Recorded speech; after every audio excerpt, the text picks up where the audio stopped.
السلام علیکم، حاضر خدمت ہیں ڈیسائفر ود عبدالباسط کی ایک نئی ایپیسوڈ کے ساتھ۔ میں ہوں منتہا حسن۔ ناظرین، آج کے شو کے آغاز میں ہم بات کریں گے سہ فریقی معاہدہ، اس کے خد و خال اور اس کے ممکنہ علاقائی اور عالمی اثرات پر۔ اس کے علاوہ کرتارپور راہداری، موہن بھگوت صاحب کا بیان اور بھارت میں فارن کنٹریبیوشن ریگولیشن امینڈمنٹ پر ہونے والی بحث پر آغاز کرتے ہیں آج کے پروگرام کا۔ ویلکم باسط صاحب۔ جی منتہا، بہت شکریہ۔ بسم اللہ الرحمن الرحیم، اور ڈیسائفر دیکھنے والوں کو السلام علیکم۔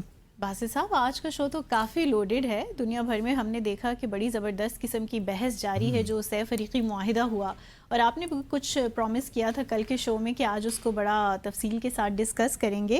تو بہت سے لوگ بہت ساری باتیں کر رہے ہیں اس معاہدے کے حوالے سے، تو آپ کس طرح سے کامنٹ کریں گے اس معاہدے پر؟ پہلے تو مجھے علامہ اقبال کا ایک شعر یاد آ رہا ہے کہ کیا ہے جی، ایک ہوں مسلم حرم کی پاسبانی کے لیے، نیل کے ساحل سے لے کر تاب خاک کاشغر۔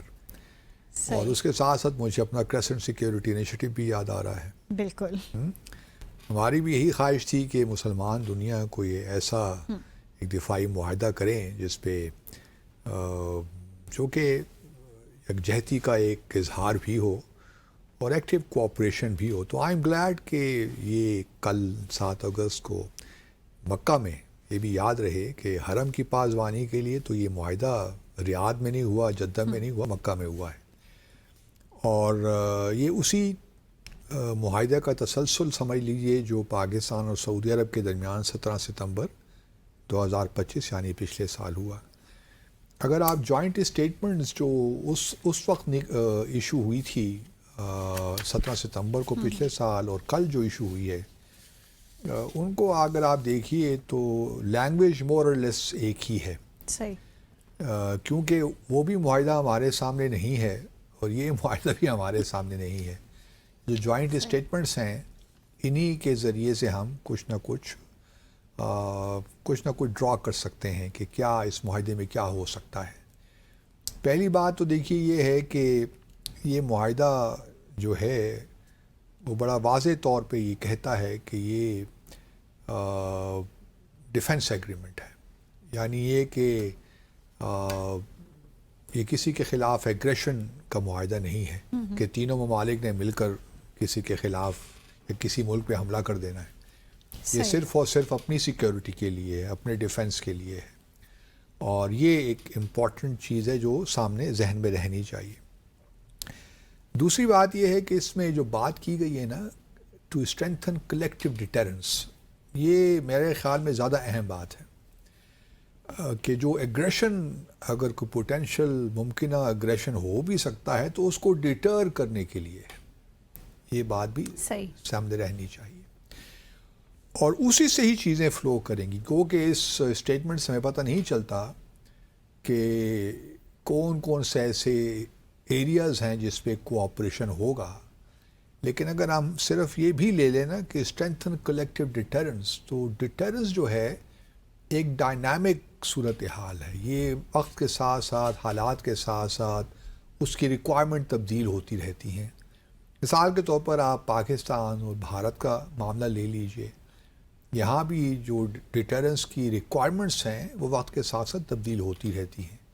اب آہستہ آہستہ دونوں ممالک، پاکستان بھی اور بھارت بھی، کیونکہ بھارت کی جانب سے بہت زیادہ خرچ کیا جا رہا ہے ڈیفنس پہ، اور وہ سیکنڈ اسٹرائک کیپیبلٹی اپنی اسٹرینتھن کر رہے ہیں، بڑھا رہے ہیں، تو لامحالہ پاکستان کے لیے بھی ضروری ہو جاتا ہے کہ وہ بھی کم از کم کسی لیول پہ اپنے ڈیٹرنس کو کریڈیبل رکھے۔ بالکل۔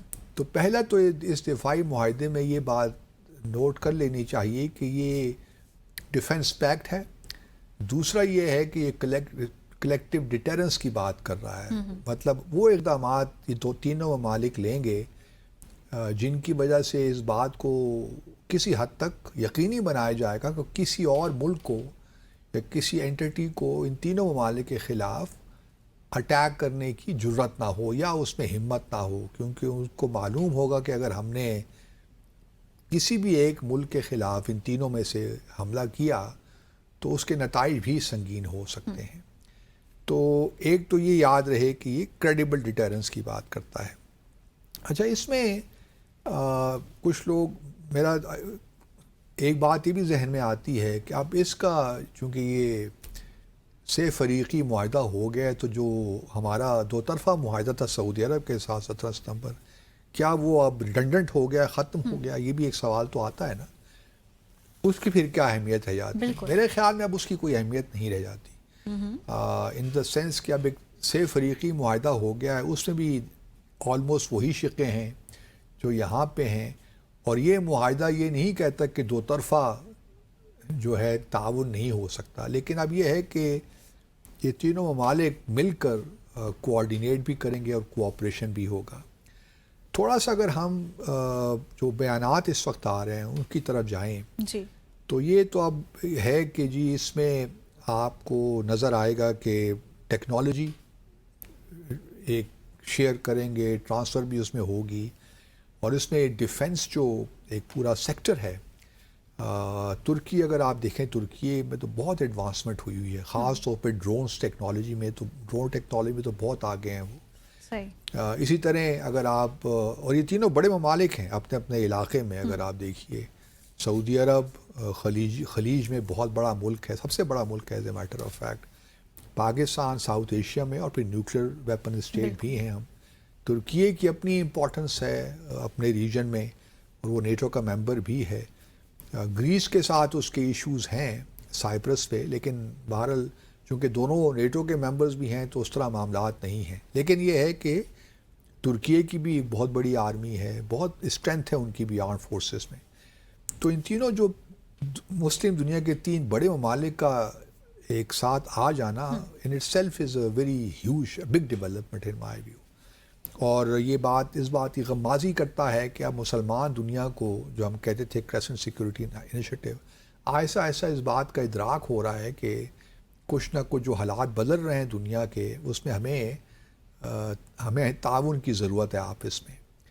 لیکن دوسری جانب میں یہ بھی سمجھتا ہوں کہ یہ معاہدہ امریکہ کی آشیرواد کے بغیر نہیں ہو سکتا تھا، کہیں نہ کہیں امریکہ کی آشیرواد ہے اس میں، اور وہ اس لیے ہے کہ امریکہ میں بھی اب وہ ایپیٹائٹ نہیں رہی کہ جس طرح ہم نے ایران امریکہ جنگ کے دوران دیکھا کہ جو ملٹری بیسز تھے امریکہ کے، وہ تو ایک مطلب لائبلٹی بن گئے ان خلیجی ممالک کے لیے۔ ایران نے تو بھرپور طریقے سے ان پہ حملہ کیا، بلکہ اس کے علاوہ بھی جہاں امریکہ نے ایران کے انفراسٹرکچر کو نقصان پہنچایا، وہاں ایران نے بھی بھرپور طریقے سے جوابی کارروائی کر کے کہیں نہ کہیں انفراسٹرکچر کو ٹارگٹ کیا، اور صرف ایران نے نہیں بلکہ اگر آپ دیکھیے تو ایران نے کسی حد تک ہوتھیوں کو یمن میں بھی استعمال کیا کہ وہ بھی کوئی ایک لحاظ سے تھریٹ کریں باب المندب اور ریڈ سی وغیرہ میں۔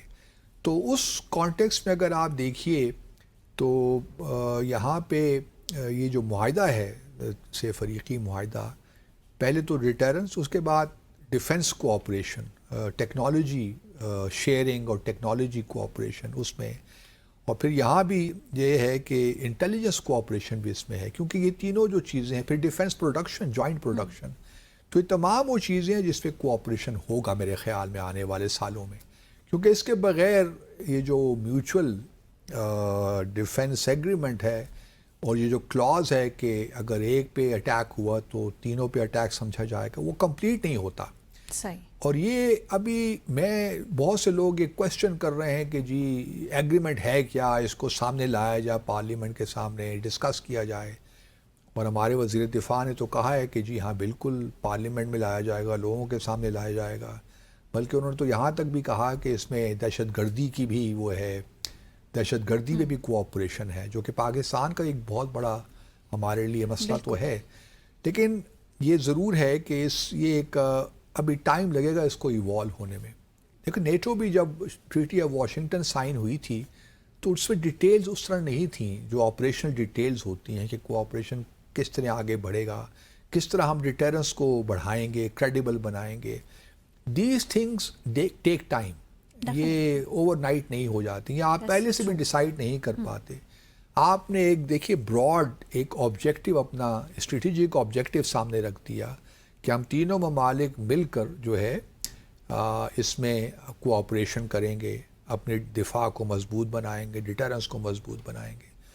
اب اس کی کیا ریکوائرمنٹس ہیں وہ آہستہ آہستہ سامنے آئیں گی، آہستہ آہستہ اس پہ کلیئرٹی آئے گی. اور یہ چونکہ پہلی مرتبہ ہے وہ کہ بائیلیٹرل ہمارے ڈیفنس کوآپریشن تو ترکیے کے ساتھ بھی ہے اور سعودی عرب کے ساتھ بھی ہے. ترکیے سعودی عرب کے ساتھ بھی کسی حد تک آپ کہہ سکتی ہیں کہ ہے، لیکن دونوں ممالک کے درمیان آپ کو یاد ہوگا 2018 میں جمال کیا نام ہے، خیشکی نام تھا، کیا نام تھا ان کا، خاشق جی، ہاں خاشق جی، ہاں کوئی نام تھا جو مجھے بھول گیا ہے ان کا نام، وہ جو سعودی جرنلسٹ تھے جن کو استنبول میں قتل کیا گیا تھا. تو اس کے بعد سے ایران اور ترکیے میں کافی ٹینشن تو رہی، سعودی عرب اور ترکیے میں، لیکن وہ بھی اب پاکستان کی وجہ سے تھوڑا بہت معاملات ٹھیک ہو گئے ہیں. تو اب دیکھیے اس اسٹیٹمنٹ یہ بھی کہا ہے کہ تینوں ممالک جو ہے شیئر کرتے ہیں اسٹریٹجک آبجیکٹیوز. تو میں تو یہی سمجھتا ہوں کہ ابھی شاید اس کو اس وقت پارلیمنٹ میں لائے بھی نہیں جا سکتا یا اس طرح ڈسکس بھی نہیں کیا جا سکتا، کیونکہ ابھی اس طرح ڈیٹیل میرے خیال میں کوئی ایگریمنٹ ابھی سائن نہیں ہے، جو میری اسیسمنٹ ہے. یہ اسٹیٹمنٹ ہے، ایک براڈ آبجیکٹیوز ہم نے کلیئر کر دیے. اب جو آپریشنل ڈیٹیلز ہیں وہ آہستہ آہستہ ہوں، مزید فائن کرنے کی ضرورت ہے، مطلب وہ اس کی فائن ٹیوننگ ہوگی. اب اس میں ہمارے وزیر دفاع نے تو یہ بھی کہہ دیا کہ جی اور ممالک کے لیے بھی، مسلم ممالک کے لیے اوپن ہے. یہ بھی ایک انٹرسٹنگ چیز ہے. کچھ لوگ کہہ رہے ہیں کیا ایران اس میں شامل ہو سکتا ہے؟ یقیناً ہو سکتا ہے، لیکن اس کو بھی تھوڑا وقت لگے گا، کیونکہ جو تھوڑی سی بے اعتمادی ہے اس کو جاتے جاتے، اور جب تک امریکہ ایران کی جنگ ختم نہیں ہوتی، اور بھی بڑے مسائل ہیں، فلسطین کا ایشو ہے، پراکسیز کا ایشو ہے، جب تک وہ سیٹل نہیں ہوتے میں نہیں سمجھتا کہ ایران اس میں شامل ہو سکتا ہے مستقبل قریب میں. لیکن یہ ضرور ہے کہ جو ایجپٹ ہے، مصر ہے مثال کے طور، وہ بھی پہلے خیال تھا کہ شاید مصر بھی جوائن کر لے گا، پھر قطر ہے، پھر کویت کے ساتھ دیکھیے پاکستان ایک ایگریمنٹ کر لیا، صومالیہ کے ساتھ بھی ہمارا دفاعی معاہدہ ہو گیا. تو قطر شاید ممکن ہے کہ وہ بھی شامل ہو جائے. اور مطلب یہ ایک سوال تو ہے کہ کون سے ممالک شامل ہوں گے، لیکن میرے خیال میں ابھی اتنی جلدی نہیں کریں گے تینوں ممالک. پہلے یہ ایک فاؤنڈیشن بنا لیں گے اور اس فاؤنڈیشن کے بعد شاید اور ممالک بعد میں شامل ہو جائیں. لیکن فی الحال مستقبل قریب میں مجھے نظر نہیں آتا کہ کوئی اور ملک اس میں شامل ہوگا. ایجپٹ کا شاید ممکن ہو، but I'm not sure. شاید یہ تینوں ممالک کچھ تھوڑا بہت پہلے ٹائم لیں کہ جو بنیادی چیزیں ہیں ان کو کلیئر کر لیں، اور اس کے بعد مزید ممالک بھی شامل. ایک مختصر سا وقفہ لیں گے، اس کے بعد واپس آئیں گے اور شامل کریں گے دیگر اہم موضوعات بھی، اور گفتگو کا سلسلہ بھی جاری رکھیں گے. ہمارے ساتھ رہیے گا.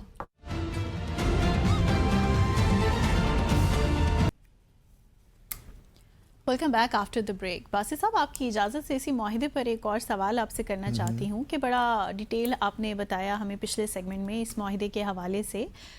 میں آپ سے یہ پوچھنا چاہتی ہوں کہ یہ معاہدہ ہے کس ملک کے خلاف؟ ایک کیوریوسٹی تو جاگتی ہے نا کہ ایسے وقت میں جب کہ ایک جانب یہ وار بھی چل رہی ہے، تو مسلم ممالک کو خاص کر کے جو 3 پرومیننٹ ہے جیسے آپ نے پچھلے سیگمنٹ میں کہا، ان کو اس وقت ہی کیوں ضرورت پڑی اس معاہدے کی، اور پھر کون سے ممالک ہیں جو اس معاہدے کے نشانے پر ہیں؟ اس پر بھی ذرا روشنی ڈال دیں. دیکھیے، ایک تو میں نے پچھلے سیگمنٹ میں کہا تھا نا، امریکہ کی اشی بات سے ہوا ہوگا، آئی ایم شیور، کیونکہ امریکہ کو اس سوٹ کرتا ہے. ایک تو وہ وڈرا کر رہا ہے، ریٹرینچ کر رہا ہے اپنی پریزنس کو اس علاقے میں، اور وہ ایپیٹائٹ بھی نہیں رہی کہ اپنے اتنے بڑے بڑے بیسز یہاں پہ رکھے. کچھ نہ کچھ پریزنس ضرور رہے گی، لیکن امریکہ کو دیکھیں فائدہ ہی فائدہ ہے. امریکہ، سعودی عرب، ان کو تو چاہیے نا کہ ان سے اسلحہ کوئی خریدتا رہے، بالکل، اور وہ F-35 بھی بیچ رہے ہیں سعودی عرب کو بھی، اور وہ اگر رہتا ہے تو امریکہ کے لیے تو ون ون سچویشن ہے. ترکیے کو بھی سوچ رہے ہیں کہ جی بیچیں F-35، ان کے لیے بھی ہمارے بھی کچھ ملٹری ہیں، کوئی ریلیشن شپ،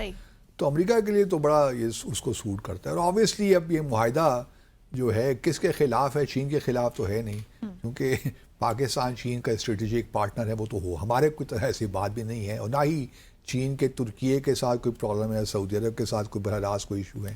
اور چین ایک ایسا ملک ہے جو ان کانفلکٹس میں کہیں نہیں نظر آتا.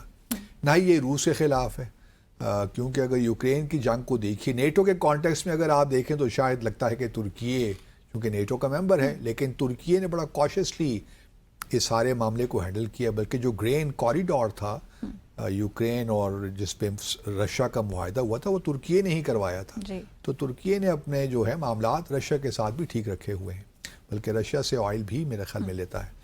تو اس وجہ سے جو ہے کس کے خلاف ہے یہ ایک بڑا اہم سوال ہے. میں بڑا مطلب کل میں الجزیرہ ٹی وی میں تھا تو انہوں نے مجھ سے ہی سوال پوچھا کہ بھئی آپ ایران اور سعودی عرب کے تعلقات تو بڑے خلاف ہیں، تو آپ ایران کو نہیں دیکھ رہے کہ ایران اور آپ کے تعلقات بھی خراب ہو جائیں گے اس سارے معاملے میں، کیونکہ لگتا تو یہ ہے کہ ایران کے خلاف بھی ہے یہ. تو میں نے کہا ایسی تو میں ہم پاکستان میں بیٹھے تو ایسا نہیں سوچ رہے، کیونکہ اگر ایسی بات ہوتی تو ہم نے 17 ستمبر پچھلے سال سعودی عرب کے ساتھ دفاعی معاہدہ کیا تھا اور اس میں بھی یہی کلازز تھیں. لیکن اس کے بعد اگر آپ دیکھیے تو ہم نے میڈیشن بھی کروائی اس سال، جو اسلام آباد MOU سائن ہوا وہ پاکستان کی وجہ سے ہی ہوا نا. تو اگر ایران کو کوئی مسئلہ ہوتا سعودی عرب سے یا ہمارے اور سعودی عرب کے دفاع سے تو پھر ہم یہ میڈیشن کروا ہی نہ سکتے.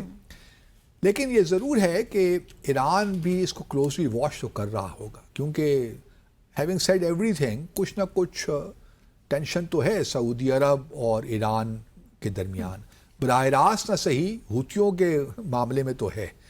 اور اس وجہ سے کسی حد تک یہ کہا جا سکتا ہے کہ شاید ایران میں بھی ایران اس کے بارے میں کوئی کمفرٹیبل فیل نہیں کر رہا ہوگا. لیکن اور اسی وجہ سے اگر ایران میں اس وقت کو آفیشیلی کوئی ایسا ریئیکشن ہمیں نظر نہیں آیا، لیکن وہاں پہ ابراہیم رضائی ہیں جو کہ ممبر آف پارلیمنٹ ہیں اور جو وہاں پہ national security and foreign policy commission اس کے ممبر بھی ہیں. انہوں نے ایک کہا ہے، ایک ٹویٹ شاید کیا ہے، ایک اسٹیٹمنٹ دی ہے کہ سعودی عرب یہ ایک پیپر ایگریمنٹ ہے، اس کی خاص کوئی وقت نہیں ہے اور سعودی عرب کو اس سے خوش نہیں ہونا چاہیے، اور سعودی عرب کو ہے اس سے اس کا دفاع مضبوط نہیں ہوگا، بلکہ سعودی عرب کو اپنے ریجنل جو پالیسیز ہیں اس پہ غور کرنا چاہیے. اور جس طرح امریکہ کا دفاعی معاہدہ کوئی کام نہیں آیا سعودی عرب کے، تو یہ بھی کوئی کام نہیں آئے گا. تو یہ ایک اسٹیٹمنٹ ابراہیم رضائی صاحب نے دیا. اب ان کی یہ اسٹیٹمنٹ آیا جو اسٹیبلشمنٹ ہے ایران کی ان کے بہاف پہ دی ہے، اپنے طور پہ دی ہے، وی ڈو ناٹ نو، لیکن ابھی آفیشیل ریئیکشن کوئی نہیں آیا. اچھا میں یہ نہیں سمجھتا کہ یہ ایران کے خلاف ہے، کیونکہ میں نے پہلے کہا کہ کسی ملک کے خلاف نہیں ہے. یہ معاہدہ کسی ملک پہ اٹیک کرنے کی بات نہیں کر رہا، یہ صرف ڈیفنس کی بات کر رہا ہے. اگر کوئی ملک ان تینوں ممالک میں سے کسی ایک پہ اٹیک کرے گا تب اس کو انووک کیا جا سکتا ہے.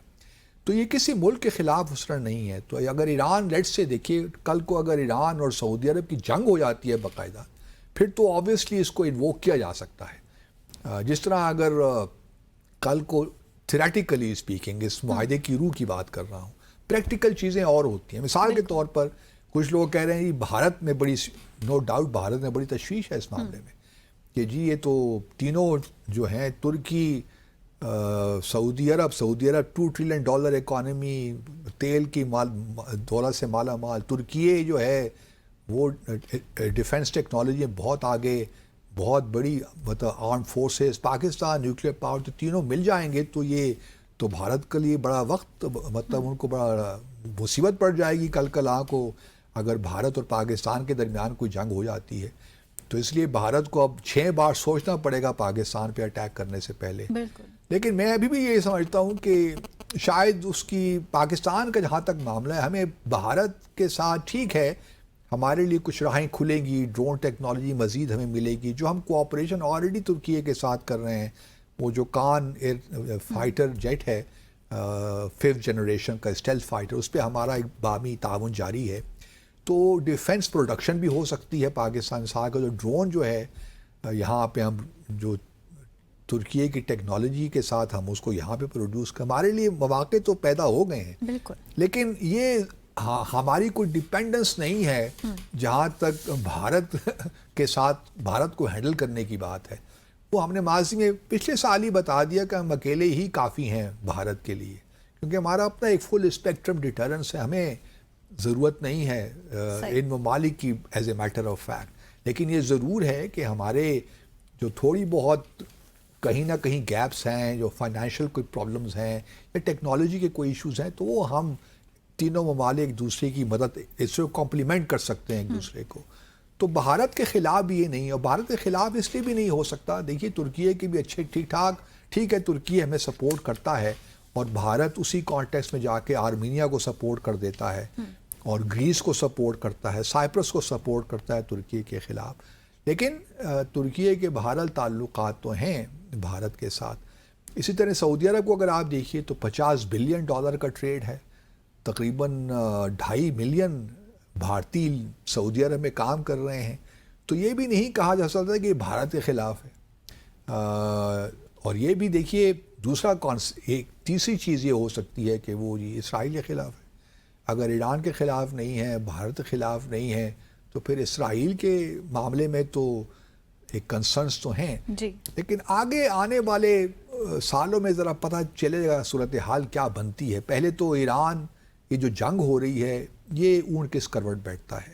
یہ اسٹریٹ آف ہارمز نے اب سنا ہے عمان اور ایران کے درمیان کچھ نہ کچھ بات چیت آگے بڑھ گئی ہے، بلکہ پریزیڈنٹ ٹرمپ نے کل کہا ہے کہ اسٹریٹ آف ہارمز کھل جائے گی جب عمان اور ایران میں ایگریمنٹ ہو جائے گا. اب مطلب وہ خود کھلوانے کی تو پوزیشن میں نہیں ہے، اب وہ اس پہ تکیہ کیے ہوئے ہیں کہ جلد سے جلد عمان اور ایران کے درمیان ایگریمنٹ ہو جائے.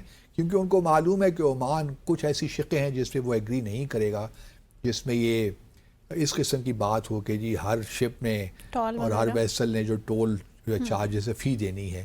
وہ ایک والنٹری کنٹریبیوشن ہو سکتی ہے جس میں اسٹیٹ آف ملاقہ میں ہے، ایک فاؤنڈیشن بن سکتی ہے، انوائرمنٹل اور بہت سے ایسپیکٹس ہیں جس پہ بڑی جو کمپنیز ہیں وہ کنٹریبیوٹ کریں والنٹریلی. تو یہ ممکن ہے، اس قسم کی ارینجمنٹ ہو سکتی ہے.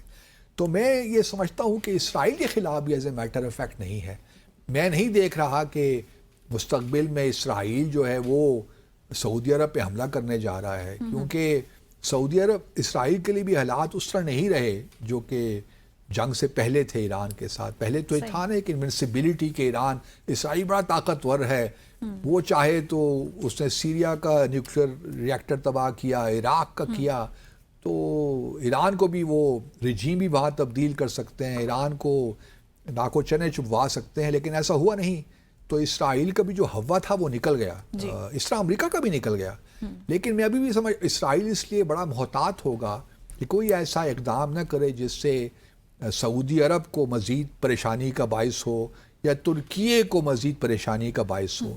اس لیے یہ معاہدہ جو ہے میں اگین یہی کہوں کسی کے خلاف نہیں ہے سچ، لیکن مستقبل میں میڈیم ٹو لانگ ٹرم میں ریجنل آرکیٹیکچر کیا بنتا ہے، ریجنل سچویشن کیا ہوتی ہے، لانگ ٹرم میں فلسطین کا ایشو کہاں جاتا ہے، جو بائیلیٹرل تعلقات ہیں وہ کس طرح آگے بڑھتے ہیں.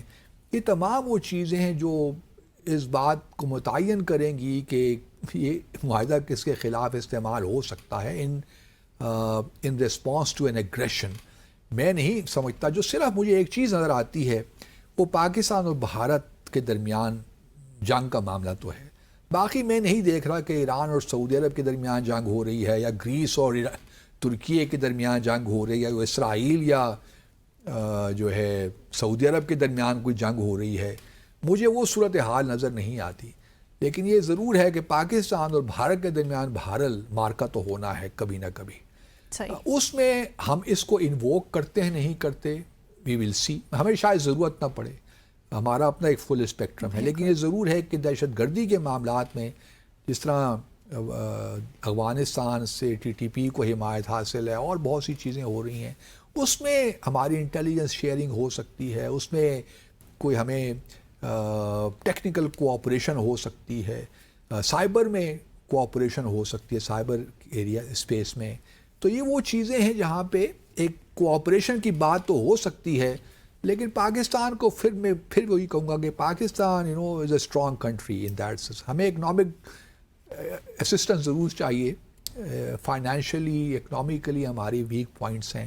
تو ہوپ فلی میں سمجھتا ہوں، امید یہی کرتا ہوں کہ اس سے ہم اپنی اکنامک جو سوشو اکنامک ڈیولپمنٹ ہے اس کو بھی آگے لے کر چلیں گے. صحیح بالکل صحیح کہا. Let's take a short commercial break hair.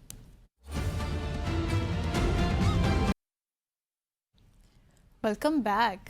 Basit sahab یہ تو بتائیں کہ یہ کرتارپور راہداری بند کیوں پڑی ہے، اور کیا مستقبل قریب میں اس کے کھلنے کے کوئی امکانات بھی موجود ہیں، یا کہ امکانات تو ہیں، لیکن اس تیسرے سیگمنٹ میں ہم صرف کرتارپور کوریڈور نہیں بلکہ تھوڑا سا موہن بھگوت صاحب جو RSS کے چیف ہیں انہوں نے بھی بڑا دلچسپ بیان دیا, اس پہ بات کر لیتے ہیں.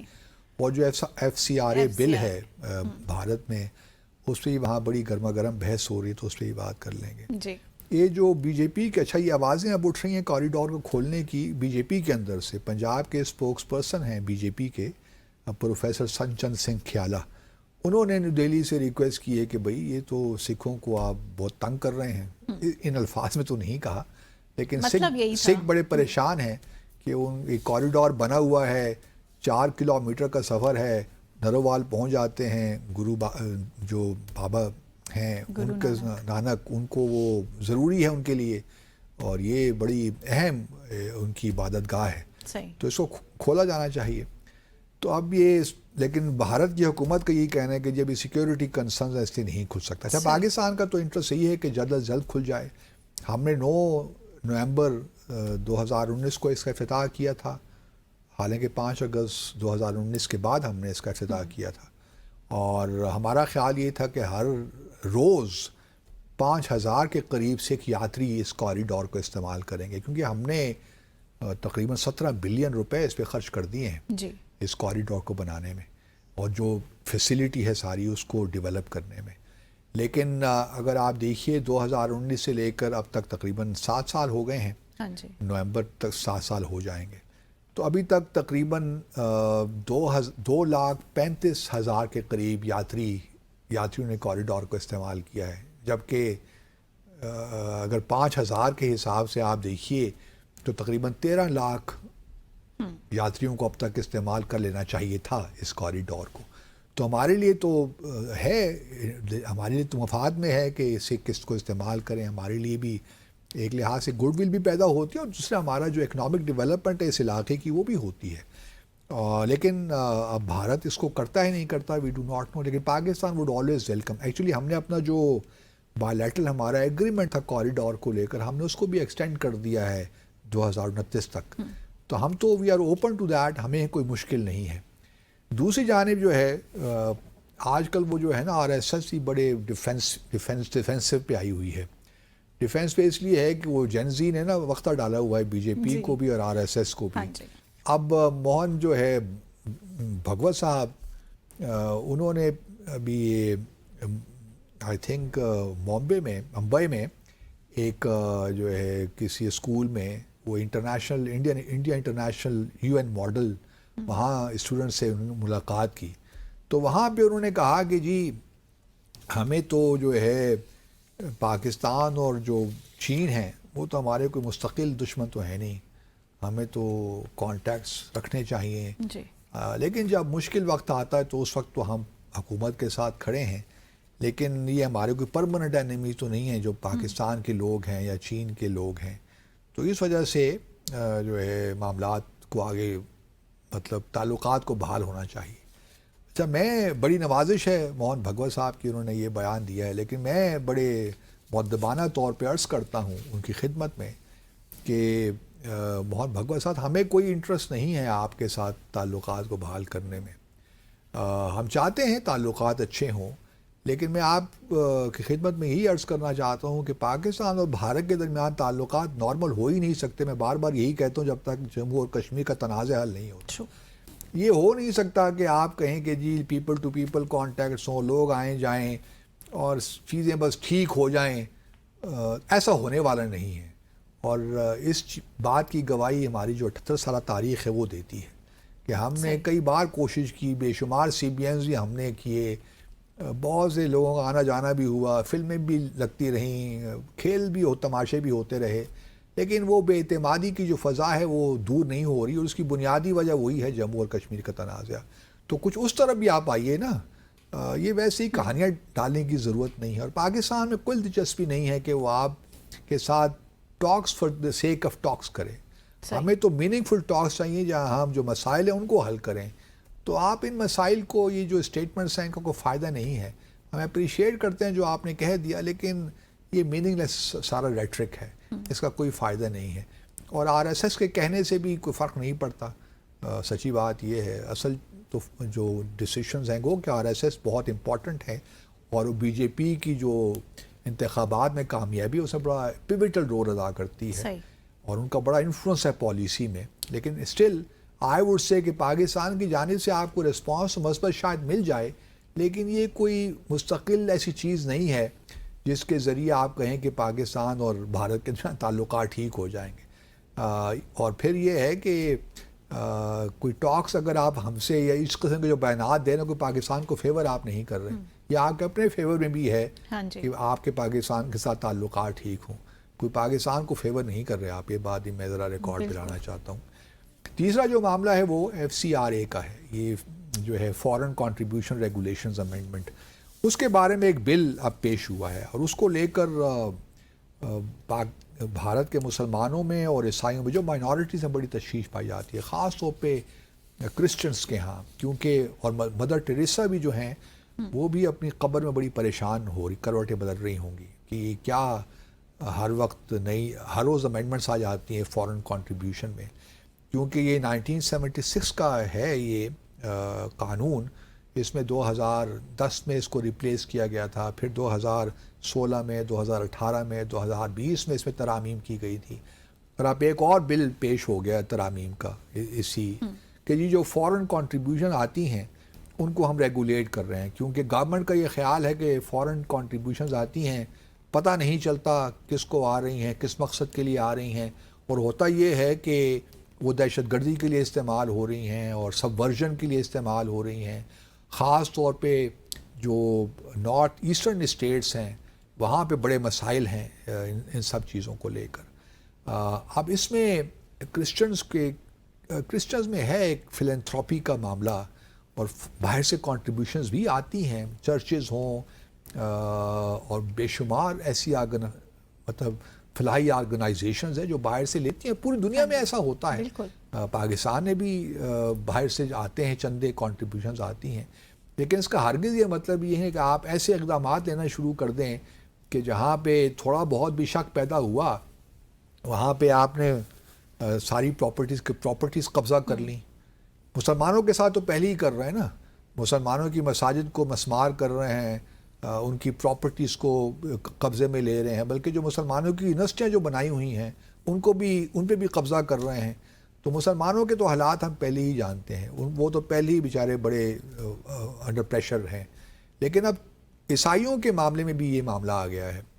اسی کو دیکھ کر جو ایک ابھی بلکہ کچھ دن پہلے 3 روز پہلے ہاؤس آف ریپریزنٹیٹیو کے ممبر ہیں رائلے مور، انہوں نے ایک ٹویٹ کیا. انہوں نے کہا کہ جی یہ تو جو ہے یہ جو پارلیمنٹ میں اس وقت بل آیا ہے یہ تو یوں لگتا ہے کہ بھارت کی حکومت اب جو چرچز ہیں، جو گرجے ہیں، ان پہ کنٹرول لینا چاہتی ہے، سب کو ٹیک اوور کرنا چاہتی ہے. اور اگر ایسا ہوا تو this would be considered against Christians.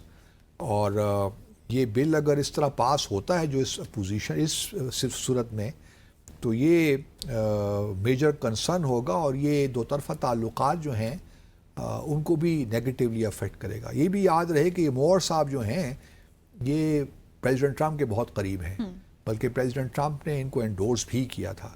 تو اس وجہ سے جو ہے یہ اس دنیا میں خدشات تو پیدا ہو رہے ہیں کہ یہ کیا کر رہے ہیں. دوسری جانب اگر آپ دیکھیں تو بڑی انٹرسٹنگ صورتحال یہ ہے مطلب کہ RSS جو ہے کہتے ہیں کہ دنیا کی سب سے بڑی سوشل آرگنائزیشن ہے، اس میں تقریباً 6 ملین لوگ رجسٹرڈ ہیں. لیکن کمال کی بات یہ ہے کہ RSS رجسٹرڈ نہیں ہے ابھی تک. تنظیم بھارت کے اندر رجسٹرڈ نہیں ہے، وہ اپنے آپ کو رجسٹرڈ کرواتے ہی نہیں ہیں، اور بے شمار پیسہ ان کو ملتا ہے باہر سے. تو RSS کا کیا کریں؟ Big question mark. It's a big question mark. اور بار بار اپوزیشن یہ کہتی ہے، اور پھر RSS 3 بار اس کو بین بھی کیا گیا. پہلے گاندھی کے قتل میں نتھو رام جو تھے وہ جو جس نے قتل کیا تھا، اس کے بعد اس کو بین کیا گیا. پھر 1984 کے بعد اس کو بین کیا گیا جو فسادات ہوئے، اور پھر 1992 میں جب بابری مسجد کو انہوں نے شہید کیا تھا. تو اس کا جو RSS کا پورا کیریکٹر ہے یا پوری جو اس کی ایکٹیویٹیز ہیں، اور ان کے ہزاروں کے حساب سے ان کے جو ہیں ٹریننگ اسکولز ہیں، ہزاروں کے حساب سے وہ کس طرح چل رہے ہیں کسی کو پتہ نہیں ہے. تو پہلے تو RSS کو رجسٹر کروائیے نا, اور جو ان کو فوراً باہر سے جو ہندوتوا کے لوگ باہر بیٹھے ہیں جو ان کو کنٹریبیوشنز بھجواتے ہیں پہلے تو اس کا بھی اکاؤنٹیبلٹی ہونی چاہیے. تو اب معاملات کافی گھمبیر ہیں ان دا سینس. اب یہ کس طرح, کیونکہ اپوزیشن اس کو کافی جو ہے ریزسٹ تو کر رہی ہے, لیکن کر پاتے ہیں کہ نہیں کر پاتے اس میں امینڈمنٹس, کیونکہ اس میں کافی سنگین جو ہیں شقیں ہیں, اور یہ سینٹر کو, یونین کو بہت اسٹرینتھن کرتی ہے اس کی جو اتھارٹی کو, کہ وہ اسٹیٹ کے معاملات میں بھی جا کر جو چرچز کو اور مساجد کو اور باقی بھی جو فلاحی تنظیمیں ہیں ان کو بند کر دے اور ان کی ساری پراپرٹیز پہ کنٹرول لے لے. صحیح. سو ویئرز, اسی کے ساتھ ہی آج کے ڈیسائفر ود عبدالباسط کا وقت ختم ہو گیا ہے. اپنے دیکھنے والوں سے لیں گے اجازت. اب دوبارہ آپ سے ملاقات ہوگی انشاءاللہ next week. Till then be happy, take care. Muntaha Hasan کو اجازت دیں. اللہ حافظ.